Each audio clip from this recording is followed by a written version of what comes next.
বাংলাদেশে একটি ভুল প্রচলিত আছে। নৌকায় আরোহণের দোয়াটি অনেক যানবাহনের গায়ে লেখা থাকে।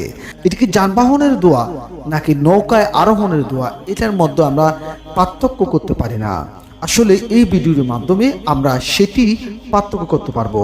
হযরত নূহ আলাইহিস সালাতু ওয়াস সালাম সে সময় তিনি নৌকায় আরোহণের সময় নিম্ন বর্ণিত দোয়াটি পাঠ করেছিলেন। আল্লাহ পাক তার দোয়াটি সুন্দর লেগেছে বিদায় আল্লাহ পাক আমাদের জন্য পবিত্র কুরআনে উল্লেখ করে দিয়েছিলেন।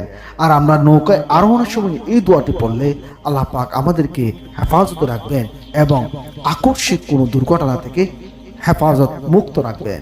সেই দোয়াটি হলো বিসমিল্লাহি মাজরাহা ওয়া মুরসাহা ইন্না রাব্বি লাগফুরুর রহিম। আমি আবার বলছি, বিসমিল্লাহি মাজরাহা ওয়া মুরসাহা ইন্না রাব্বি